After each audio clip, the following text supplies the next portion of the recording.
ఇజ్రాయెల్లోని అరద్ దిమోనా సిటీపై Iran భీకరంగా దాడులు చేసినట్టుగా అందుతున్న సమాచారాన్ని బట్టి తెలుస్తుంది. జనావాసాలు ఉండే ఏరియాలపైనే భీకర దాడులు చేసినట్టుగా ఫుటేజ్ కనబడుతోంది. లిటిల్ ఇండియా పేరున్నటువంటి డిమోనా సిటీపై మిసైల్ విరుచుకుపడ్డాయి. ఇరాన్ దాడిలో వందల మంది గాయపడ్డారు. అపార్ట్మెంట్లపై ఇరాన్ మిసైల్స్ పడ్డాయి. సీసీ కెమెరాల్లో దాడి విజువల్స్ నిక్షిప్తమయ్యాయి. డిమోనా సిటీలో 30% మంది భారతీయులు ఉన్నారు. మహారాష్ట్ర, కేరళ, బెంగాల్ చెందిన వారు అధికంగా ఉన్నారు. ఇరాన్ యుఎస్ మధ్య సవాలు ప్రతిసవాలు కొనసాగుతున్నాయి. 48 గంటల్లో హర్ముజ్ జలసంధిని తెరవాలంటూ ఇప్పటికే ట్రంప్ అల్టిమేటం ఇచ్చారు. లేదంటే పవర్ గ్రిడ్స్పై దాడులు చేస్తామంటూ హెచ్చరించారు. గల్ఫ్లోని పవర్ కేంద్రాలపై దాడులు చేస్తామంటూ ఇరాన్ కౌంటర్ ఇచ్చింది. ఈ నేపథ్యంలో ఇజ్రాయెల్లోని కీలక నగరాలపై ఇరాన్ దాడులు జరిగిన తీరు చూస్తుంటే భీకరంగా విరుచుకుపడ్డట్టుగా కనిపిస్తుంది. నతాంజ్ అణుశుద్ధి కర్మాగారంపై ఇజ్రాయెల్ దాడి చేసిన కొద్ది గంటల్లోనే ఇరాన్ ప్రతీకార దాడులకు దిగింది. రాత్రంతా కూడా విరుచుకుపడింది. శనివారం రాత్రి నుంచి ఆదివారం ఉదయం వరకు కూడా ఈ భీకర దాడులు చేసింది. మొత్తం 7 సార్లు అటాక్ చేసింది.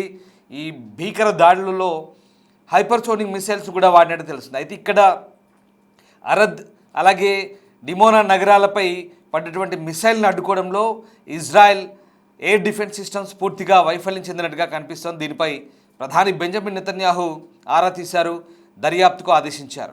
ప్రధానంగా డేవిడ్ స్లింగ్, అలాగే ఆరో 1, ఆరో 2, అలాగే ఐరన్ డోమ్, ఐరన్ బీమ్ వంటి వ్యవస్థలు ఎందుకు ఇక్కడ పనిచేయలేకపోయాయి, ఎందుకు ఇంటర్సెప్ట్ చేయలేకపోయాయి, అడ్డుకోలేకపోయాయి అనేది ఇప్పుడు $1 మిలియన్ ప్రశ్న. ఎంతటి భారీ మిసైల్ అయినా అంతరిక్షంలో నుంచైనా అడ్డుకునే శక్తి గల David sling air defence system ఎందుకు పనిచేయలేదు, ఎందుకు అంత నిర్లక్ష్యంగా పరిస్థితులు తలెత్తాయన్నది ఇప్పుడు ప్రధాని ఆరా తీస్తున్నారు. మొత్తం దాడుల్లో ఎక్కువగా ఒక 3 అంతస్తుల బిల్డింగ్ పూర్తిగా కుప్పకూలింది. ప్రధానంగా అరద్ సిటీలో జరిగిన డ్యామేజ్కి సంబంధించిన దృశ్యాలు కూడా మనం చూడవచ్చు. అలాగే ఆ సిటీలోనే ఎక్కువగా గాయపడ్డారు జనాలు, వందల సంఖ్యలో గాయపడ్డారు. అలాగే అక్కడి అనునగరమైన డిమోనాపై కూడా విరుచుకుపడ్డారు. ఇక్కడే ప్రధానంగా ఆ ప్రాంతంలో అణుశుద్ధి కర్మాగారం కూడా ఉంది, న్యూక్లియర్ రీసెర్చ్ సెంటర్ కూడా ఉంది ఇక్కడ. సో ఈ నేపథ్యంలో ప్రస్తుతం అక్కడ దాడి చేయడం ప్రాధాన్యత సంతరించుకుంది. అయితే అణు కేంద్రానికి సమీపంలోనే ఈ దాడులు జరిగాయి.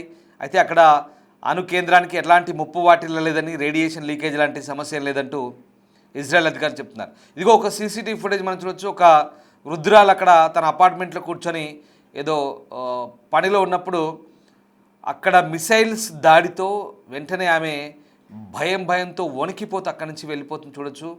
ఆమె కూర్చున్న హాల్లో ఆ మిసైల్ దాడికి ఏ రకంగా ప్రాణాలు అరచేతిలో పెట్టుకొని ఆమె అక్కడి నుంచి వెళ్ళిపోతుంది చూడొచ్చు. ఇది అరద్ సిటీలో జరిగిన ఘటన. ఒక పెద్దావిడ అక్కడ కూర్చొని సోఫాలో ఏదో చూస్తుంది ఫోన్లో, బట్ అప్పుడే మిసైల్ అటాక్ అయింది. అదృష్టవశాత్తు అది కాస్త దూరంలో జరిగింది. ఒకవేళ ఆమె కూర్చున్న భవనంపై జరుగుంటే కనుక ఈ సీసీటీవీ ఫుటేజ్లో ఉన్న వృద్ధురాలు ఇవాళ ప్రాణాలతో బయటపడేది కాదు. చాలా దారుణమైన ఘటన. వందలాది మంది గాయపడ్డారు. ఇప్పటికే 10 మందికి పైగా మృతి చెందినట్టుగా సమాచారం అందుతుంది. కానీ ఇంకా దీనికి సంబంధించి ఎట్లాంటి స్పష్టత లేదు. అయితే దాడులు జరిగినట్టుగా ఐడిఎఫ్ నిర్ధారించింది. మృతుల సంఖ్యకు సంబంధించి ఐడిఎఫ్ ఇంకా వివరాలు వెల్లడించలేదు. ఇవి భీకర దాడులని చెప్పాలి. 1 కాదు 2 కాదు 7 సార్లు కంటిన్యూగా అటాక్ చేసింది.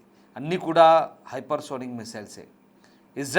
ఇరాన్ దగ్గర ఉన్నటువంటి ఫతా 1, ఫతా 2, ఖుర్రం షేర్ లాంటి మిసైల్స్ని వాటిని తెలుస్తుంది. ఇదిగో కొన్ని సీసీ ఫుటేజ్లు మనం చూడవచ్చు. ఆ సీసీటీవీ ఫుటేజ్ దృశ్యాలు చూస్తుంటే ఆ నివాస ప్రాంతాలపై సివిలియన్స్ని టార్గెట్ చేసుకొని ఏ రకంగా ఇరాన్ ప్రతీకార దాడులు చేస్తుందో మనకు అర్థమవుతుంది. ఈ దాడులన్నీ కూడా గురితప్పి నివాస ప్రాంతాలపై పడ్డాయి. ఇరాన్ యుద్ధం ప్రారంభమై 3 వారాలు దాటింది. అయినప్పటికీ కూడా యుద్ధం తీవ్రత తగ్గడం లేదు. ఇక ఇజ్రాయెల్ అణునగరంగా చెప్పబడుతున్న డియోనాపై జరిగిన దాడి ఇప్పుడు ఇజ్రాయెల్లోనే దాన్ని లిటిల్ ఇండియాగా చెప్తారు. వాస్తవానికి ఇక్కడ ఆ ప్రాంతంలో ఎక్కువగా మన భారతీయులు ఉంటారు. మహారాష్ట్ర వాళ్ళు ఉంటారు, బెంగాల్ వాళ్ళు ఉంటారు, కేరళ వాళ్ళు ఉంటారు. ఎక్కువగా భారతీయులు 30% ఉంటారట ఆ సిటీలో, డియోనాలో. సో దాన్ని లిటిల్ ఇండియా అని కూడా అంటారు. సో ఆ నగరంపై ఇప్పుడు దాడి జరిగింది. అక్కడ ఎక్కువగా మనోళ్ళు ఈ జిలేబీలు అమ్ముతుంటారు. జిలేబీలు, చాటు వాసనలు గుబాలిస్తాయని చెప్తారు. అంటే ఇండియన్ ఫుడ్ ఎక్కువ దొరుకుతుందట. అంటే జిలేబీలు అమ్ముకోవడానికి పోయడానికి కాదు దాని అర్థం. బట్ ఇండియన్ రెస్టారెంట్లు ఎక్కువ ఉంటాయి, ఇండియన్ ఫ్లేవర్స్ ఎక్కువ ఉంటాయి. అలాగే మన భారతీయులు 30% ఉన్నారంటే అర్థం చేసుకోవచ్చు. ఒక స్టేట్లో, ఒక సిటీలో 30% ఆఫ్ ది పాపులేషన్ అంటే లక్షలో 30,000 మంది మన వాళ్ళే ఉన్నారంటే ఇంకా దాదాపుగా మన వాళ్ళ జనాభా కూడా దాదాపు వాళ్ళ జనాభాతో అక్కడ ఎక్కువగానే ఉన్నట్టుగా మనకు కనబడుతుంది. వాళ్ళ జనాభాలో 30% అంటే అది మామూలు విషయం కాదు. సో ఆ డిమోనా సిటీ అంతా కూడా ఇండియన్సే ఉన్నట్టుగా చెప్తున్నారు. సో రకంగా భారత్లో లాగే అక్కడ రంగురంగుల దుస్తులు కూడా ఉంటాయి. అంటే కంప్లీట్గా ఇండియన్ కల్చర్ ఉంటుంది. మన ఫుడ్ కానీ అక్కడ మన వస్తువులు కానీ దుస్తులు కానీ ఎక్కువగా ఇండియన్ కల్చరే ఉంటుందని తెలుస్తుంది. ఇరాన్లోని నతాంజ్ అణు సంపద కేంద్రంపై జరిగిన దాడికి ప్రతీకారంగా ఈ డియోమాన్ నగరంపై శనివారం ఇరాన్ దాడి చేసింది. దాడిలో 33 మంది గాయపడ్డారని చెప్తున్నప్పటికీ కూడా మరోవైపు అరద్ సిటీలో ఎక్కువగా గాయపడ్డారు. టోటల్గా 100 మందికి పైగా గాయపడ్డారు. ఇజ్రాయెల్ చెందిన కీలక అణుకేంద్రంగా ఉన్నటువంటి ఈ డిమోనా లిటిల్ ఇండియా అనే బిరుదును కూడా సంపాదించుకుంది. ఇక్కడ దాదాపు 7,500 మంది భారతీయ యూద్ కమ్యూనిటీ పట్టణ జనాభాలో సుమారు 30% ఉంది. నగరంలో మరాఠీలు, కొద్దిగా హిందీ వినిపిస్తుంది. అలాగే క్రికెట్కు ఫ్యాన్స్ ఉంటారు. దుకాన్లలో ఎక్కువగా సోన్ పాపిడి, గులాబ్ జామున్లు, పాప్రీ చాటు, భేల్పూరి వంటి భారతీయ వంటకాలు కూడా ఆ సిటీలో కనిపిస్తాయి, దొరుకుతాయి మనకు తినడానికి. భారత్ నుంచి ఇజ్రాయెల్కు 1950, 60లో ఎక్కువగా అక్కడికి వలసలు కొనసాగాయి. వీరిలో ఎక్కువగా మహారాష్ట్రకు చెందిన జనాలు ఎక్కువ ఉన్నట్టుగా తెలుస్తుంది. మహారాష్ట్రకు చెందినటువంటి బెనే ఇజ్రాయలీస్, కేరళకు చెందిన కొచిన్ యూదులు, అలాగే కోల్కతా నుంచి బాగ్దాది యూదులు వలస వెళ్ళారు. వీళ్ళంతా కూడా మిజోరాం, మణిపూర్ నుంచి అలాగే బెనై, మొనాషే వంటి వారు కూడా ఇజ్రాయెల్కు వెళ్ళి స్థిరపడ్డారు. ఇలా వెళ్ళిన వారిలో ఎక్కువ మంది వజ్రాల వ్యాపారులు ఉన్నారు, ఐటీ నిపుణులు ఉన్నారు. డిమోనాలో భారతీయ పండుగలైనటువంటి దీపావళి, ఓణం వంటి పండుగలు జరుపుకుంటారు. నవంబర్ 2020లో జరిగిన ఇండియన్ ఫిలిం ఫెస్టివల్లో నెల రోజుల పాటు జరిగిన సినిమా ప్రదర్శన కూడా థియేటర్లకు ఎక్కిరిసిపోయాయి. కొన్ని నెలల క్రితం జరిగిన మొట్టమొదటి ఇండియన్ మ్యూజిక్ ఫెస్టివల్ను టికెట్లన్నీ కూడా అమ్ముడైపోయాయి. అంటే దీన్ని బట్టి ఈ యుద్ధంలో ఈ విషయాలు ఎందుకు చెప్తున్నామంటే అక్కడ భారతీయులు ఎంతగా పాతుకుపోయారో దీన్ని బట్టి మనం అర్థం చేసుకోవచ్చు. ఒకసారి చూడండి ఆ సీసీటీవీ ఫుటేజ్లు, అక్కడ జరిగిన దాడికి సంబంధించిన దృశ్యాలు ఒకసారి చూద్దాం.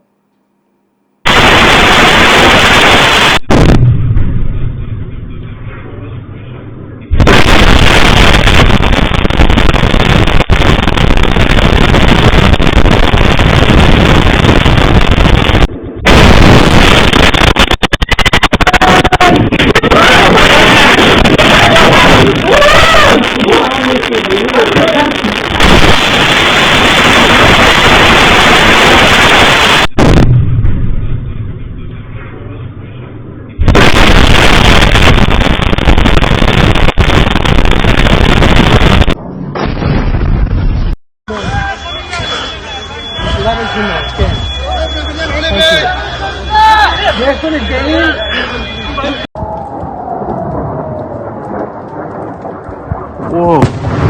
Whoa. Whoa. Whoa. Whoa. Abba. Whoa. Whoa. Abba, this just hit the first part. Wow. That is crazy. I just... Abba. Whoa. Whoa. Abba, this is... Get out of there! Move! Move! Jesus, they're everywhere! They're sweeping the whole base! ఇక దీన్ని అనునగరంగా కూడా పిలుస్తారు. Wow. Israel యొక్క అణ్వాయుధ సామర్థ్యానికి సంబంధించి ఒక nuclear research centre కూడా ఉంది. దీన్ని నెగెవ్ న్యూక్లియర్ రీసెర్చ్ సెంటర్ అని కూడా అంటారు. వాస్తవంగా ఇది నెగెవ్ ఎడారిలో ఉన్నటువంటి డిమోనాలో దీన్ని Shimon Peren Negev nuclear research సెంటర్గా చెప్తారు. ఇజ్రాయెల్ ఇక్కడ ఒక పరిశోధన కేంద్రంగా ఉంది. 1958లో నిర్మాణం ప్రారంభమై 64 నాటికి ఇది పూర్తిగా అక్కడ కార్యకలాపాలకు సిద్ధమైనట్టుగా చెప్తారు. ఇజ్రాయెల్ దక్షిణ ప్రాంతమైన డిమోనా అలాగే అరద్పై ఇరాన్ క్షిపణి దాడులు చేసిన తర్వాత ఈ క్షిపణిని ఇజ్రాయెల్ అడ్డుకోలేకపోయింది. నతాంజ్ను టార్గెట్ చేసినందుకే డిమోనాను టార్గెట్ చేసినట్లుగా ఇరాన్ చెప్తుంది. అంటే ప్రతీకార దాడులు కూడా ఏ రకంగా చేసిందో మనకు అర్థం చేసుకోవచ్చు.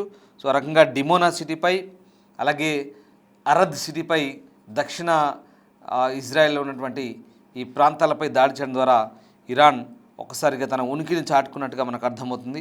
ఈ ఘటనలో దాదాపు 100 మంది పైగా గాయపడ్డట్టుగా అంతర్జాతీయ మీడియాలో కథనాలు వస్తున్నాయి. దీంతో ఇజ్రాయెల్పై ఇరాన్ ప్రతీకారం తీర్చుకున్నట్లుగా మనకు కనబడుతోంది. అయితే రేడియేషన్ లీకేజ్ సంబంధించి ఇప్పటివరకు ఎట్లాంటి వార్తలు లేవు. అక్కడ న్యూక్లియర్ సెంటర్ ఉన్నప్పటికీ కూడా రేడియేషన్ లీకేజ్ అయిందని అయితే ఇప్పటికైతే ఎలాంటి వార్తలు లేవని అటు ఇరాన్ స్పష్టం చేస్తుంది, ఇజ్రాయెల్ కూడా అదే స్పష్టం చేస్తుంది. ఇక మరోవైపు ఇజ్రాయెల్పై ఇరాన్ బాలిస్టిక్ క్షిపణులతో ఇక్కడ వరుస దాడులు చేసింది. ఒకటి కాదు 2 సార్లు 7 సార్లు చేసినట్టుగా తెలుస్తుంది. సో ఆ రకంగా అవి అణుకేంద్రం సమీపంలోని భవనాలపై క్షిపణులు పడడంతో ఇజ్రాయెల్ షాక్ అయింది ఒక్కసారిగా. అణుకేంద్రానికి అయితే ఎలాంటి నష్టం లేదని, కాకపోతే పౌరుల నివాసాలపై దాడులు జరగడంతో దాదాపు 100ల సంఖ్యలో గాయపడ్డట్టుగా మనకు తెలుస్తోంది. ఇక్కడ పూర్తిగా డేవిడ్ స్లింగ్ కావచ్చు, అలాగే మిగతా ఎయిర్ డిఫెన్స్ సిస్టమ్స్ అన్నీ కూడా arrow 1, 2, iron beam, iron dome ఇవన్నీ కూడా ఫెయిల్ అయినట్టుగానే మనకు దాదాపుగా అర్థమవుతుంది. సో మొత్తం మీద వెంటనే అక్కడికి బెంజమిన్ నెతన్యాహు వెళ్ళారు, పరిస్థితిని సమీక్షించారు, ఫీల్డ్కి వెళ్ళారు, బ్యాటిల్ ఫీల్డ్కి.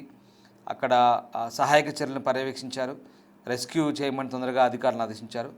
అయితే జనావాస కేంద్రాలపై ఇరాన్ దాడులు చేయడాన్ని నెతన్యాహు తీవ్రంగా తప్పుపట్టారు. దీనికి ప్రతీకారం అంతకు మించి ఉంటుందంటూ మరోసారి హెచ్చరించారు. దీంతో ప్రస్తుతం ఇరాన్ అయితే ఇజ్రాయెల్పై నతాంజ్పై జరిగిన దాడికి ప్రతీకారంగా ఈ దాడులు చేసినట్టుగా మనకు అర్థమవుతుంది.